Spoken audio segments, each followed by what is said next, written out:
Welcome to my world history notes where I read from the book that I wrote to teach world history to homeschoolers. The Bible Believer Looks at World History.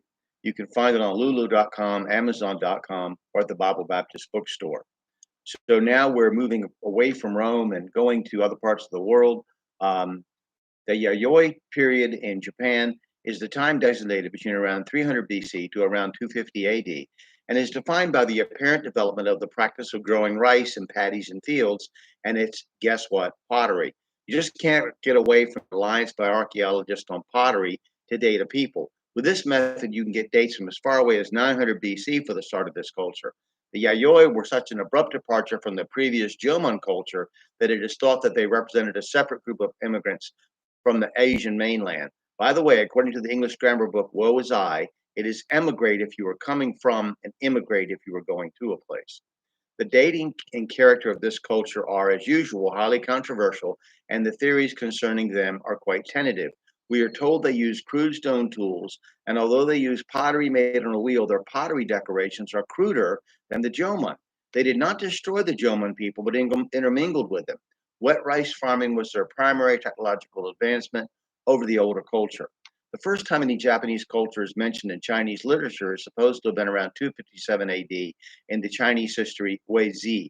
The Japanese were supposed to be a bunch of scattered tribal communities that were mere barbarians by Chinese definition. The Chinese called the Japanese of that time period the Wa.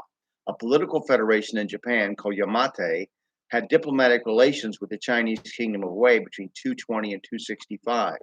The Yamato period follows the Yayoi and begins with something called the Kofun, characterized by large burial mounds across Japan. The introduction of Buddhism from Korea around 538 AD marks the Asoka period of the Yamato. Himiko was a famous legendary ruler in the Yayoi period. A woman shaman or witch doctor, she was supposed to have controlled her people by her supernatural abilities. Some scholars believe her life is mixed in with tales of Amaterasu, the Japanese version of Ishtar, but are unsure. Amaterasu o Mikami is the goddess's full name, which means great goddess who shines in the heavens. Until World War II, the Japanese emperor claimed divinity as the descendant of this continuation of the tradition of Ashtaroth, Minerva, Diana, Sybil, Aphrodite, Venus, Ishtar, the Catholic Virgin Mary, etc. Many scholars claim that rice and therefore agriculture itself, did not come to Japan until 100 BC during this period. Compare this 2,000 plus year lag between the Japanese and the peoples of the ancient Near East, more expression of the slow but sure outward progression of people from Noah's landing point.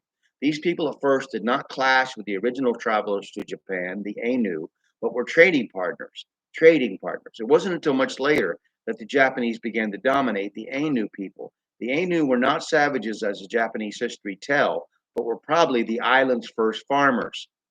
Um, let's stop there and we'll pick up with India next time. Okay. That way you don't have too much to bite off.